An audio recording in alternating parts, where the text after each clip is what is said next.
औज़ुबिल्लाहिमिनश्शैतानिर्रजीम बिस्मिल्लाहिर्रहमानिर्रहीम। अस्सलामुअलैकुम। जैसा कि आप सब जानते हैं, मेरा नाम है मोहम्मद आदिल और मैं आपको पढ़ा रहा हूँ computer science part 1।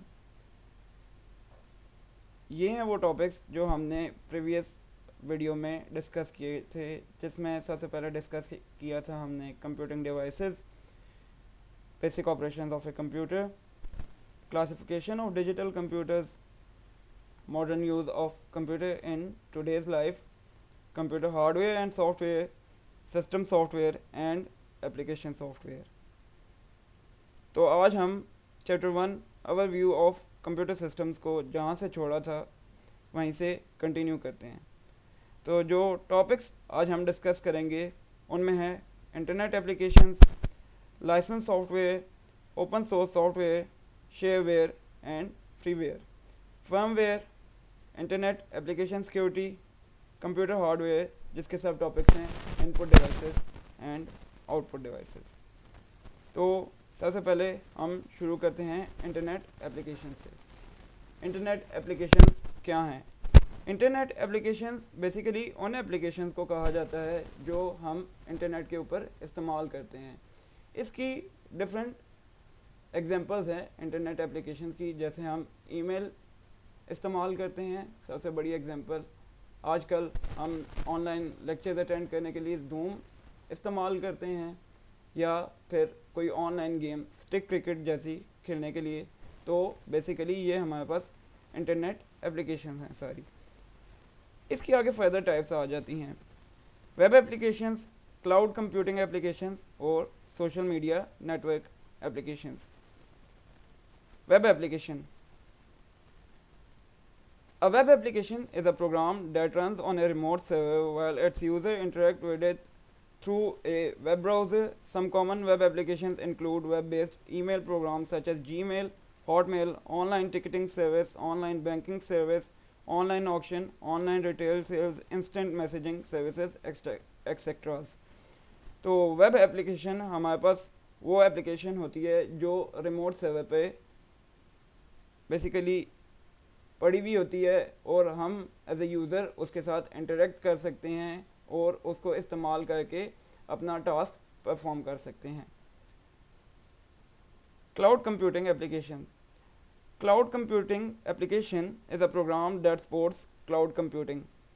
A cloud application is entirely stored on a remote server and is delivered over the internet through a web browser. User of a cloud application need a computer with a high-speed internet connection. तो basically cloud computing application वो application होती है जो cloud computing के features को इस्तेमाल कर रही होती है और क्लाउड कंप्यूटिंग को सपोर्ट करती है।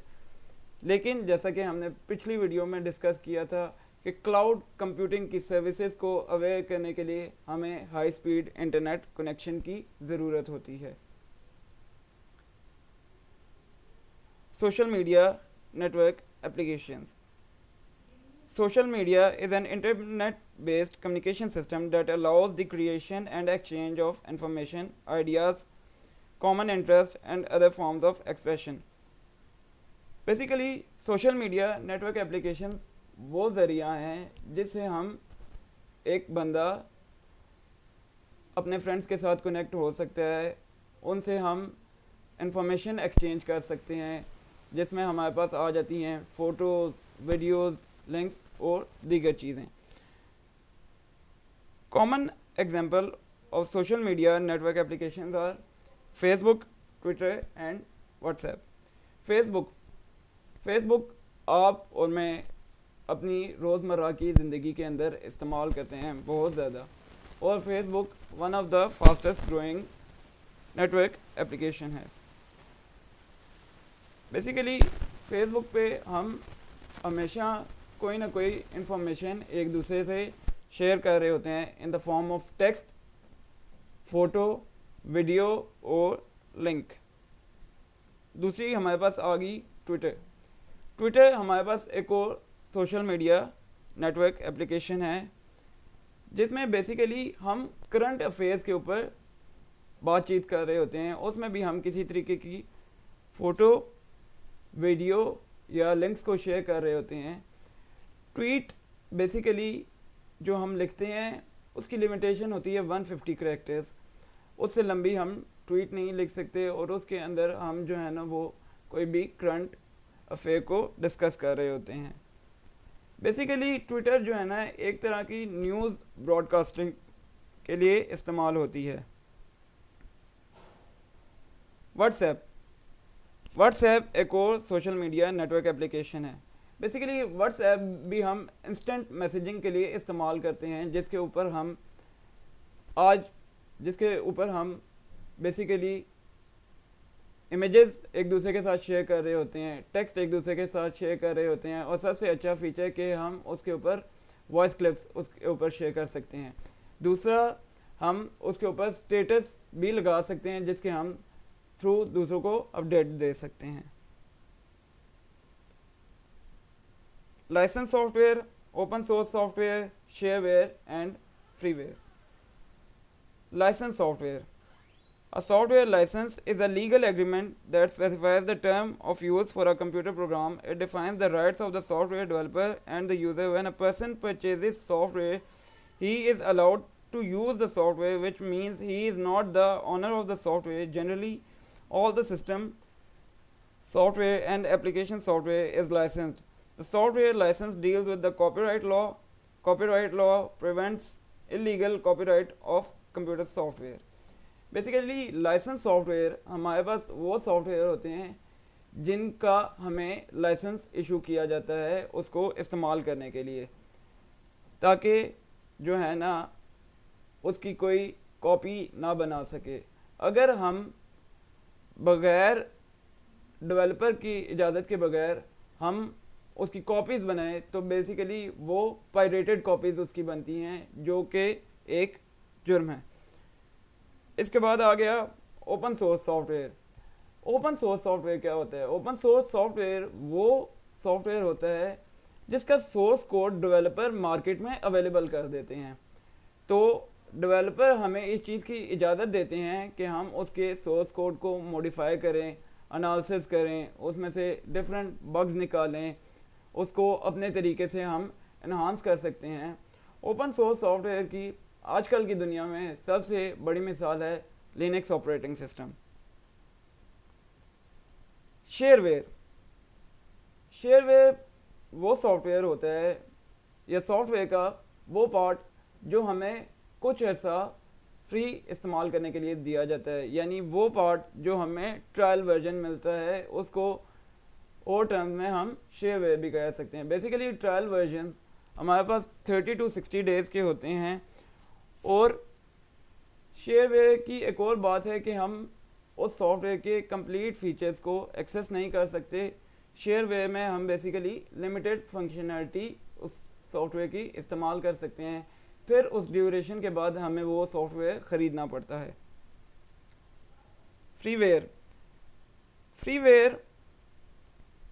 Is available for use free of cost, कि वो मार्केट में अवेलेबल होता है फ्री ऑफ कॉस्ट, और वो यूजुअली होता है फुल वर्जन जो मार्केट में अवेलेबल होता है।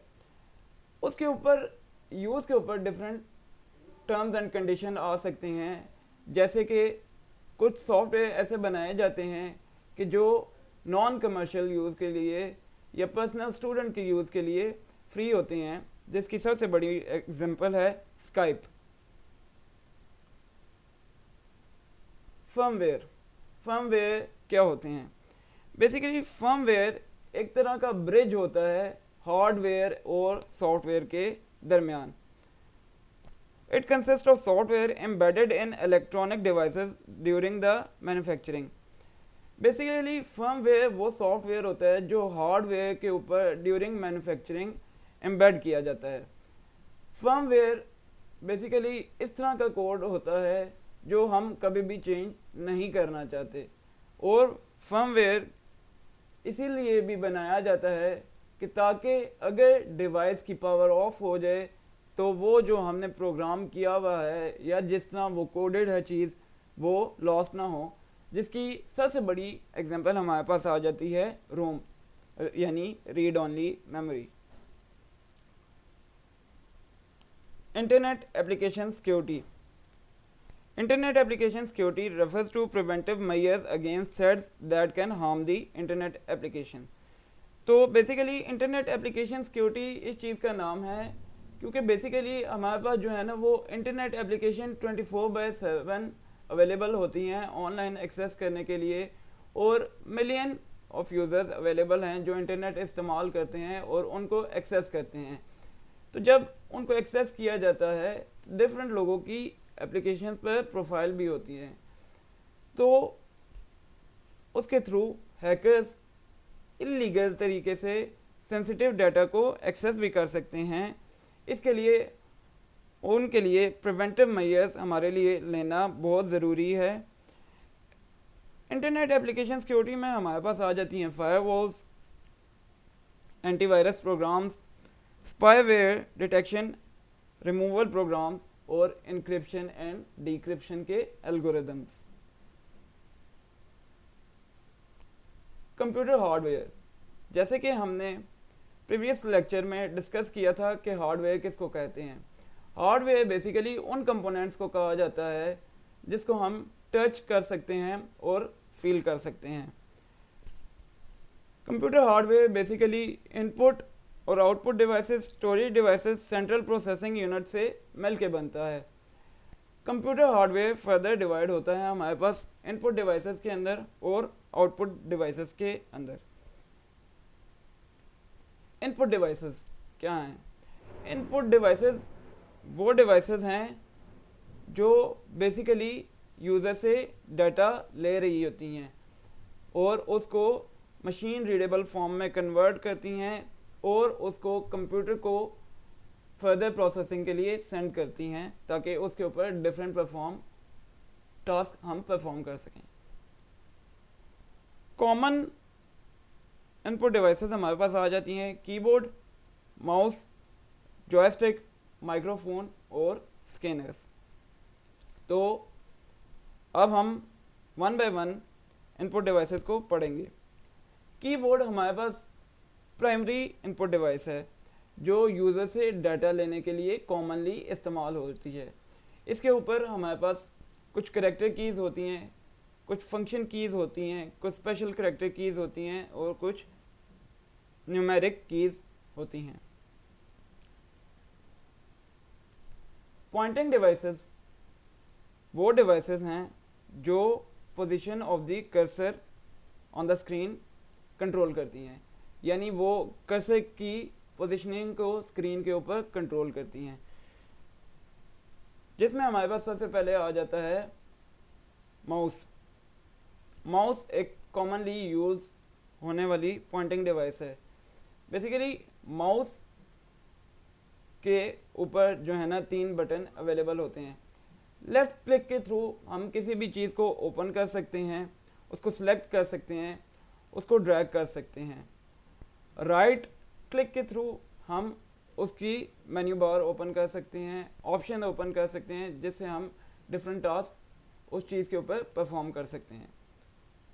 दरमियान में जो माउस के स्क्रॉल व्हील होता है वो बेसिकली किसी भी डॉक्यूमेंट या इंटरनेट पे आप कोई चीज़ देख रहे हो उसके अंदर स्क्रॉल थ्रू करने के लिए इस्तेमाल किया जाता है। Track ball, track ball basically वही फंक्शनैलिटी परफॉर्म करता है जो माउस परफॉर्म करता है। इसको अगर एक और तर्ज में देखा जाए तो पुराने माउस बेसिकली उनके नीचे जो है ना वो पोजीशन को स्पेसिफाई करने के लिए बॉल इस्तेमाल होती थी। वो बॉल जिस डायरेक्शन में मूव करती थी उस डायरेक्शन में हमारा pointer on the screen move करता था। तो ट्रैक बॉल में बेसिकली ये है कि वो माउस का एक ऑल्टरनेट वर्जन है, या जिसे हम कह सकते हैं माउस इज अपसाइड डाउन, कि इसके टॉप पे बॉल अवेलेबल होती है और उस बॉल को रोल करके हम position of pointer on screen control कर सकते हैं। इसके साथ भी कीज़ मौजूद होती हैं और वो कीज़ सेम फंक्शनैलिटी परफॉर्म करती हैं जैसे माउस की कीज़ परफॉर्म करती हैं। जॉयस्टिक, जॉयस्टिक से आज से में से बहुत सारे लोगों ने जॉयस्टिक इस्तेमाल की होगी। जॉयस्टिक बेसिकली गेमिंग पर्पस के लिए इस्तेमाल की जाती है। जॉयस्टिक में हम स्टिक को जिस तरफ भी मूव करते हैं, हमारा पॉइंटर या कोई गेमिंग करेक्टर स्क्रीन में उस डायरेक्शन पे मूव होता है। इसके साथ भी हमारे पास बटन अवेलेबल्स होते हैं जो डिफरेंट फंक्शनलिटी परफॉर्म करते हैं, या गेमिंग के टर्म में कह लें जो एमिंग के लिए इस्तेमाल होता है, या फायर करने के लिए, या लेज़र के लिए हम इस्तेमाल कर सकते हैं। Touch screen, basically touch screen हमारे पास कंप्यूटर डिस्प्ले स्क्रीन है। ये हमारे पास इनपुट डिवाइस भी है और एक तरह की आउटपुट डिवाइस भी है। ये जो स्क्रीन होती है ये सेंसिटिव होती है प्रेशर के। टच स्क्रीन के ऊपर हम बेसिकली अपने फिंगर को पॉइंट करके कोई ना कोई ऑपरेशन परफॉर्म कर रहे होते हैं। लेकिन अगर हमने टच स्क्रीन पे बहुत ज़्यादा ऑपरेशन परफॉर्म करने हो या कोई बड़ा काम करना हो तो ये हमारे लिए एक बहुत हेक्टिक चीज़ बन जाती है। लाइट पेन, लाइट पेन एक और इनपुट डिवाइस है जो स्क्रीन के ऊपर डिफरेंट ऑब्जेक्ट्स को सिलेक्शन के लिए इस्तेमाल की जा सकती है या चीज़ को ड्रॉ करने के लिए इस्तेमाल की जाती है। लाइट पेन का बेसिकली यूज़ वहाँ पे आता है जो लोग डिज़ाइनिंग का काम करते हैं, यानी जो लोग हाथों से कंप्यूटर पे काम करते हैं, जिसकी सबसे बड़ी मिसाल है कार्टून जिसके थ्रू बनाए जाते हैं, तो वो type of a light pen होता है। Touch pad, touch pad basically हमारे पास जो है ना वो लैपटॉप का एक पार्ट होता है, कंपोनेंट, जो ऑल्टरनेट ऑफ माउस लैपटॉप के अंदर इस्तेमाल किया जाता है। टच पैड पे जहाँ पर हमारी फिंगर होती है उसी हिसाब से pointer on the screen move करता है, और उसके साथ भी दो बटन उसके अबव और बिलो अवेलेबल होते हैं जो सेम फंक्शनैलिटी परफॉर्म करते हैं जैसे माउस के बटन परफॉर्म करते हैं। माइक्रोफोन, माइक्रोफोन हम कॉमनली इस्तेमाल करते हैं। बेसिकली माइक्रोफोन हमारे ऑडियो सिग्नल्स को कैच करता है और उसको फिर इलेक्ट्रिकल वेव में कन्वर्ट करने के बाद उसको डिजिटल फॉर्म में कन्वर्ट करके कंप्यूटर को सबमिट कर देता है। Digital camera, digital camera basically हमारे पास कोई भी पिक्चर कैप्चर करने के लिए इस्तेमाल होता है और फिर उस पिक्चर को डिजिटल फॉर्म में कन्वर्ट करके कंप्यूटर के ऊपर स्टोर कर देता है। अब डिजिटल फॉर्म में जब पिक्चर स्टोर हो जाती है तो बैक एंड पे हमारे पास कोई भी पिक्चर होती है वो as a form of matrix store होती है। स्कैनर, स्कैनर एक और कॉमनली यूज की जाने वाली इनपुट डिवाइस है। Scanner is an optical input device that optically scans printed or handwritten text and images and store them in computer memory in digital form. तो basically वो एक type की इमेज ले लेती है और उसको डिजिटल फॉर्म में कंप्यूटर के ऊपर स्टोर कर देती है। अब इसकी डिफरेंट टाइप्स हैं। हैंड हेल्ड स्कैनर, इसको हैंड हेल्ड स्कैनर क्यों कहा जाता है? बेसिकली ये आराम से हम हाथ में इस्तेमाल करके जो है ना हाथ में इसको उठा के इस्तेमाल कर सकते हैं, जिससे हमें बहुत आसानी होती है। हैंड हेल्ड स्कैनर को बेसिकली डिफरेंट पर्पस के लिए इस्तेमाल किया जाता है, जैसे आपने कोई भी आर्टिकल रीड करना हो न्यूज़पेपर के ऊपर या डिफरेंट चीज़ों से कोई ना कोई चीज़ रीड करनी हो। हैंड हेल्ड स्कैनर को हम बेसिकली एक ही स्पीड के साथ चलाते हैं, क्योंकि अगर हम उसको एक स्पीड के साथ ना चलाएं तो हमारी इमेज में डिस्टॉर्शन पैदा कर देती है। फ्लैट बेड स्कैनर्स, ये स्कैनर की एक और टाइप है। Flat bed scanners hand held scanner से बहुत डिफरेंट है। जो चीज़ हमने स्कैन करनी होती है बेसिकली हम उसको इसके ऊपर रख देते हैं उल्टा करके, और उसके लेड को नीचे कर देते हैं, फिर ताकि लाइट उसके साथ जो है ना वो इंटरेक्ट ना कर सके, और फिर जो है ना वो हम उसकी इमेज ले लेते हैं और उसे डिजिटली फॉर्म में कंप्यूटर पे स्टोर कर देते हैं। Bar code reader, bar code reader भी हमारे पास एक तरह की स्कैनर की ही टाइप है, जिसको यूनिवर्सल प्रोडक्ट कोड के नाम से भी जाना जाता है।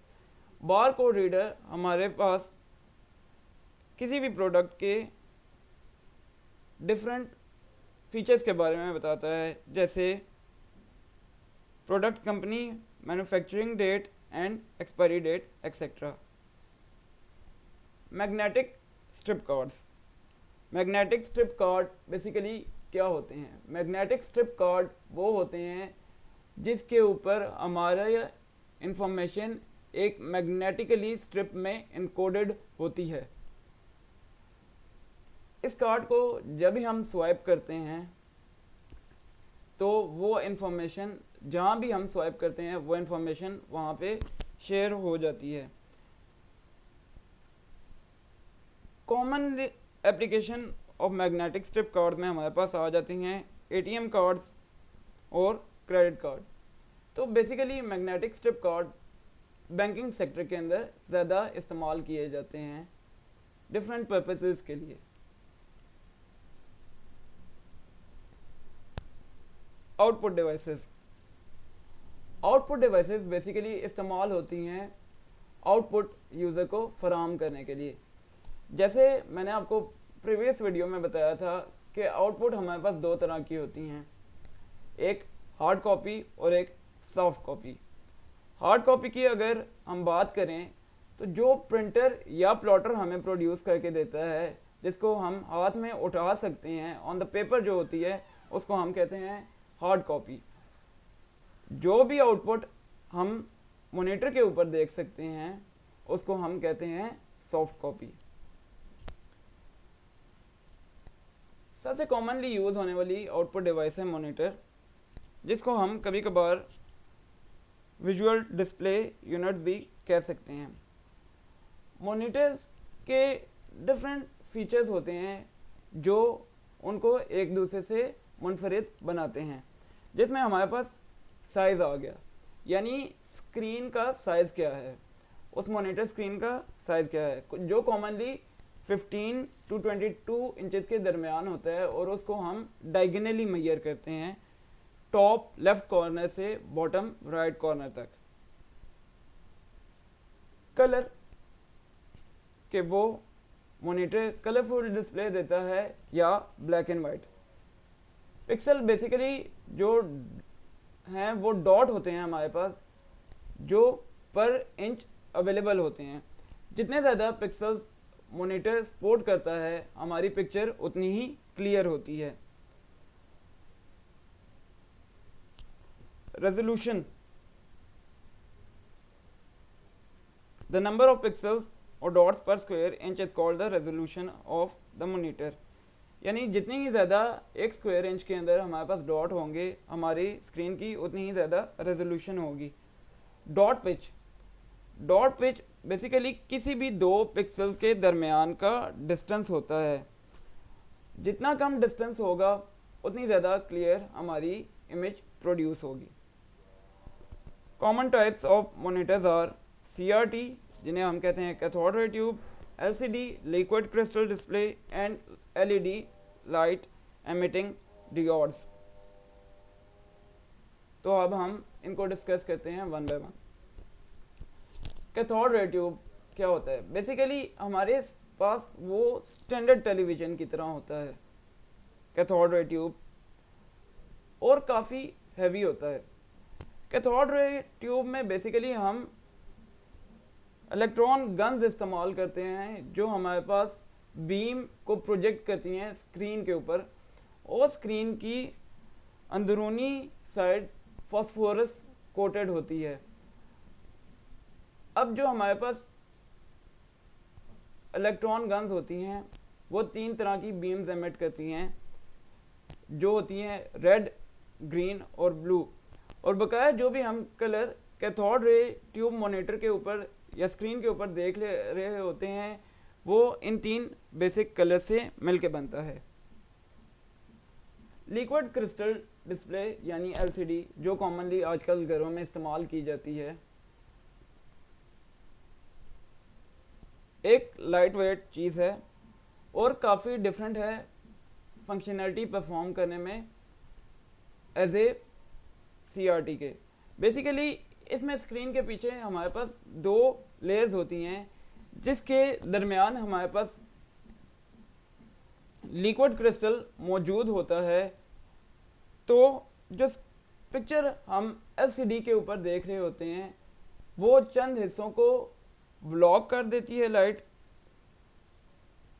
और चंद हिस्सों से लाइट जाने देती है, तब जाकर हमारे पास कोई ना कोई इमेज जो है ना वो एलसीडी में क्रिएट हो रही होती है।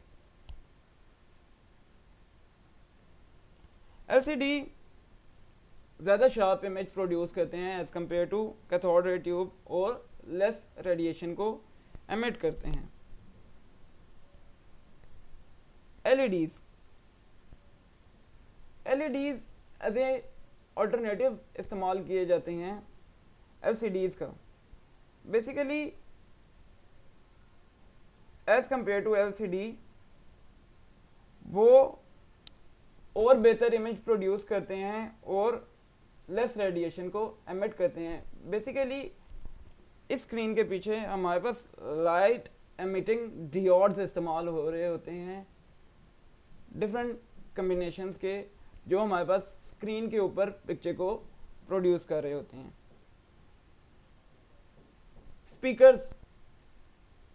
स्पीकर्स और ऑडियो आउटपुट डिवाइसेस। तो स्पीकर बेसिकली कंप्यूटर से डिजिटल डाटा को रीड करती है, फिर उसको कन्वर्ट करती है ऑडियो वेव में, जो हमें ऑडिबल होती हैं और सुनाई देती हैं। तो डिफरेंट टाइप्स के स्पीकर मार्केट में अवेलेबल होते हैं।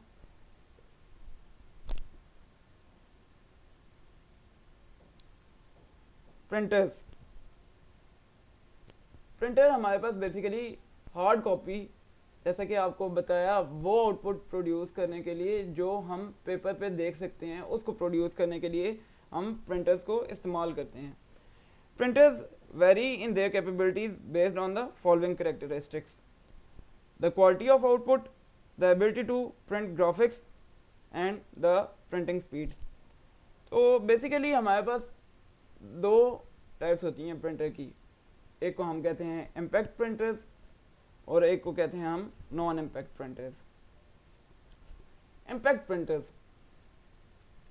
प्रिंटर्स हमारे पास पुराने दौर में इस्तेमाल किए जाते थे।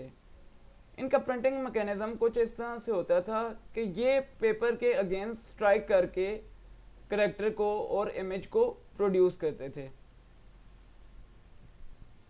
Common types of impact printers R dot matrix printer and chain printers. Dot matrix printers basically उसमें हमारे पास पिन्स होती हैं 9 to 24, जो स्ट्राइक करती हैं पेपर के अगेंस्ट और इमेज को प्रोड्यूस कर रही होती हैं। लेकिन जब वो प्रिंटिंग करता है तो वो काफ़ी नॉइजी होता है और उसकी स्पीड भी लेस होती है। Chain printer is very old type of line printer. एक टाइप का लाइन प्रिंटर है, इसमें हमारे पास बेसिकली एक चेन अटैच होती है 2 पुलिस के दरमियान, जिसके ऊपर करैक्टर्स होते हैं और वो करैक्टर्स पेपर के अगेंस्ट स्ट्राइक करके पेपर के ऊपर पिक्चर को प्रोड्यूस कर रहे होते हैं और करैक्टर को प्रोड्यूस कर रहे होते हैं। जबकि नॉन इम्पैक्ट प्रिंटर्स इसका बिल्कुल ऑल्टरनेट वर्क है। नॉन इम्पैक्ट प्रिंटर्स जो बेसिकली हमें करैक्टर्स या इमेज प्रोड्यूस करके देते हैं, तो वो बेसिकली पेपर के अगेंस्ट स्ट्राइक नहीं कर रहे होते। कॉमन जो नॉन इम्पैक्ट प्रिंटर्स हम इस्तेमाल करते हैं उसमें हमारे पास आ जाता है इंकजेट प्रिंटर्स और लेज़र प्रिंटर। इंकजेट प्रिंटर के वर्किंग का तरीका ये होता है कि वो पिक्चर के ऊपर कलर को स्प्रे करके इमेज प्रोड्यूस करता है, और ये जब वर्क करता है as compare to dot matrix या चेन प्रिंटर, तो ये क्वाइट यानी चुप होकर काम करता है। लेज़र प्रिंटर्स बेसिकली उनको हम पेज प्रिंटर्स भी कहते हैं, उनके अंदर लेज़र इस्तेमाल होती है और वो पेपर को बर्न करती है जहाँ जहाँ पे करैक्टर प्रिंट होना होता है, और वहाँ पर जाकर वो करैक्टर प्रिंट हो जाता है। ये एक आजकल कॉमनली इस्तेमाल होने वाला प्रिंटर है, क्योंकि आजकल का फास्ट दौर है तो हमें काम भी फास्ट चाहिए, तो इस वजह से ये काफ़ी लार्ज स्केल पे बहुत अच्छे तरीके से काम कर सकता है और हाई क्वालिटी इमेज प्रोड्यूस करके दे सकता है हमें। इसके बाद हमारे पास आ जाते हैं plotters. Plotters are output device use to produce large size hard copy output. Plotters are use for a variety of applications which include drawing graphs, making maps, plotting civil engineering drawing, machine components and producing large size panaflexes। Plotters में हमारे पास दो types आ जाती हैं। एक होता है हमारे पास फ्लैट बेड प्लॉटर, और दूसरा होता है हमारे पास drum plotter. Flat bed plotter basically एक हमारे पास फ्लैट सरफेस होती है जिसके ऊपर हम शीट को फिक्स कर देते हैं, और उसके ऊपर पेन्स लगे होते हैं, मार्कर्स लगे होते हैं जो उसके ऊपर मूव करते हैं डिफरेंट डायरेक्शन में और इमेज को प्रोड्यूस करके हमें दे देते हैं। Drum plotter flat bed plotter के बिल्कुल ऑल्टरनेट काम करता है। ड्रम प्लॉटर को बेसिकली एक तरफ से शीट फीड की जाती है और वो रोल करता है इसके ऊपर, ऐसे ही जैसे कि फ़ोटोकॉपीज़ की मशीन के अंदर वर्किंग होती है, वो ड्रम रोल करता है और हमारे पास इमेज जो है ना वो पेपर पे प्रोड्यूस हो जाती है। ड्रम प्लॉटर कॉमनली जैसे कोई अर्थक्वेक आता है तो उन सेंटर्स में बेसिकली हम ड्रम प्लॉटर्स को इस्तेमाल करते हैं रेक्टर स्केल की रीडिंग करने के लिए। तो आज के लिए इतना ही। अगर आपको ये वीडियो अच्छी लगी तो लाइक करें, शेयर करें और सब्सक्राइब कर दें हमारे चैनल को, और अगर कोई भी क्यूरी है तो हमारे साथ कमेंट सेक्शन में आप डिस्कस कर सकते हैं। अल्लाह हाफिज़।